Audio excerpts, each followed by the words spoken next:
ఓం సాయిరామ్. విజయదశమి రోజు ఈ పనులు చేయడం వల్ల మనకు లక్ష్మీ కటాక్షం ప్రాప్తిస్తుంది. విజయదశమి రోజు ఏ పనులు చేయాలి, ఏ పనులు చేయకూడదు, విజయదశమి అనే పేరు ఎందుకు వచ్చింది, ఆయుధ పూజ ఎందుకు చేస్తారు, జమ్మి చెట్టుని ఎందుకు పూజిస్తారు, పాలపిట్ట దర్శనం ఎందుకు చేసుకోవాలి. విజయదశమి పండుగ రోజు ఉదయాన్నే లేచి స్నానం చేసి కొత్త బట్టలు ధరించాలి. తర్వాత కుటుంబంతో కలిసి దేవాలయానికి వెళ్లడం లేదా ఇంట్లో పూజ చేసుకోవడం చేయాలి. దేవతలకు కుంకుమ, పసుపు, పువ్వులు సమర్పించి దీపాలు వెలిగించి ధూపాలు వెలిగించి పూజ చేయాలి. సాయంత్రం రావణ దహనాన్ని చూడడం, జమ్మి చెట్టు ఆకులను పంచుకోవడం వంటి సాంప్రదాయాలు పాటించాలి. ఉదయం చేయవలసినవి: తెల్లవారుజామున నిద్ర లేచి స్నానం చేయాలి. పండుగ సందర్భంగా కొత్త బట్టలు ధరించడం ఆనవాయితీ. ఇంట్లో ఒక చౌకీ పీఠంపై దేవతా విగ్రహాన్ని ఉంచి దాని చుట్టూ పుస్తకాలు అమర్చాలి. ఒక దీపం వెలిగించి ధూపపు కర్రలు వెలిగించి కుంకుమ, పువ్వులు, పసుపు సమర్పించి పూజ చేయాలి. ఈ రోజు ఆయుధ పూజ చేస్తారు. ఆయుధాలను పూజ చేయడం ఒక ముఖ్యమైన ఆచారం. సాయంత్రం చేయవలసినవి: దేశవ్యాప్తంగా ఈ రోజు రావణుడి దిష్టిబొమ్మలు దహనం చేస్తారు. కుటుంబ సభ్యులతో లేదా స్నేహితులతో కలిసి జమ్మి చెట్టు ఆకులను పంచుకుంటారు. చెడుపై మంచి సాధించిన విజయాన్ని గుర్తు చేసుకుంటూ కుటుంబంతో కలిసి సంతోషంగా గడపాలి. ఈ పండుగ జ్ఞానానికి మరియు వృద్ధికి ప్రతీక కాబట్టి పిల్లల విద్యా ప్రయాణాన్ని ప్రారంభించడానికి ఇది అంటే మొదటి రోజు చిన్న పిల్లల్ని స్కూల్లో చేర్పించడానికి ఈ రోజు చాలా మంచిది. ఏ పనిని ప్రారంభించినా విజయం లభిస్తుందని నమ్ముతారు. మీకు గనక ఈ వీడియో నచ్చినట్లయితే ఒక లైక్ చేయండి. విజయదశమి రోజున చెడుపై మంచి సాధించిన విజయానికి గుర్తుగా రావణ దహనం చేయాలి. దాన ధర్మాలు చేయాలి. ఇల్లు శుభ్రంగా ఉంచుకోవాలి మరియు శుభకార్యాలు నిర్వహించాలి. ఈ పండుగ అక్టోబర్ 2, 2025న జరుపుకుంటారు. చేయకూడని పనులు: ఎవరితోనూ గొడవ పడకూడదు లేదా ఎవరి గురించి చెడుగా మాట్లాడకూడదు. చెడు పనులు, చెడు వ్యక్తులకు దూరంగా ఉండాలి. పశుపక్షులను హింసించకూడదు. విజయదశమి అనేది చెడుపై మంచి విజయాన్ని సూచించే ముఖ్యమైన హిందూ పండుగ. శ్రీరాముడు రావణుణ్ణి జయించిన రోజుగా దీనిని జరుపుకుంటారు. నవరాత్రి ఉత్సవాల ముగింపు రోజున దీనిని ఘనంగా జరుపుకుంటారు.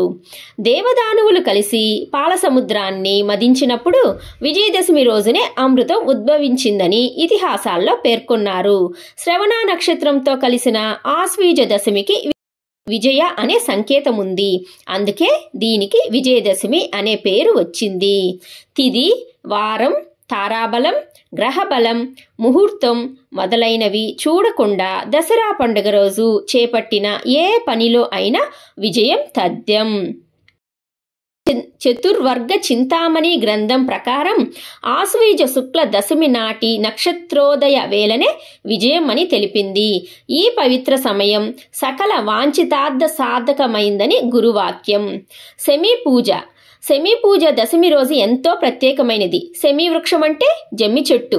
పాండవులు అజ్ఞాతవాసంలో తమ ఆయుధాలను శమీ వృక్షం పైనే దాచిపెట్టారు. ఈ సమయంలో విరాటుడి కొలువులో ఉన్న పాండవులు ఏడాది అజ్ఞాతవాసం పూర్తి కాగానే ఆ వృక్షాన్ని ప్రార్థించి తిరిగి ఆయుధాలను పొందుతారు. శమీ వృక్ష రూపంలో అపరాజితాదేవి ఆశీస్సులు పొంది కౌరవులపై విజయం సాధిస్తారు. రాముడు విజయదశమి నాడే అపరాజితాదేవిని పూజించి రావణుణ్ణి సంహరించాడు. తెలంగాణలో శమీ పూజ తర్వాత పాలపిట్టను చూసే సాంప్రదాయం ఉంది. విజయదశమి రోజు సాయంత్రం నక్షత్ర దర్శనం అనంతరం శమీ వృక్షం వద్ద అపరాజితాదేవిని పూజిస్తారు. తర్వాత శమీతే పాపం శమీ శత్రు నివారిణి అర్జునస్య ధనుర్ధారి రామస్య ప్రియదర్శిని అనే ఈ శ్లోకాన్ని స్మరిస్తూ జమ్మి చెట్టుకు ప్రదక్షిణలు చేస్తారు. ఈ శ్లోకం రాసుకున్న చీటీలు ఆ చెట్టు కొమ్మలకు తగిలిస్తారు. ఇలా చేయడం వల్ల అమ్మవారి కృపతో పాటు శని దోష నివారణ జరుగుతుందని విశ్వసిస్తారు.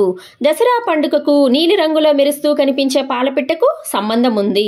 నవరాత్రులు పూర్తయ్యాక విజయదశమి రోజున పాలపిట్టను చూడడాన్ని అదృష్టంగా, శుభసూచికంగా ప్రజలు భావిస్తారు. ఎందుకంటే దసరా అంటేనే చెడుపై మంచి సాధించిన విజయానికి గుర్తు. ఇదే రోజు రావణాసురుణ్ణి ముందించిన శ్రీరాముడు యుద్ధంలో ఘన విజయం సాధించాడు. మహిషాసురుడి వధ లాంటి విజయాలు ప్రతీకగా పాలపిట్టను సూచిస్తారు. ఆ పిట్ట కనిపిస్తే విజయం వరించినట్లే. అందుకే పండుగ నాడు పాలపిట్టను చూస్తే అదృష్టంగా భావించాలని పండితులు చెబుతున్నారు. ఇటువంటి మరెన్నో ధర్మ సందేహాలు, ఆధ్యాత్మిక విషయాల కోసం మన ఛానల్ని వెంటనే సబ్స్క్రైబ్ చేయండి. అలాగే లైక్ చేయండి. మీ ఫ్రెండ్స్కి, రిలేటివ్స్కి ఫార్వర్డ్ చేయండి. ఇంకొక మంచి వీడియోతో మళ్ళీ కలుద్దాం. Thanks for watching.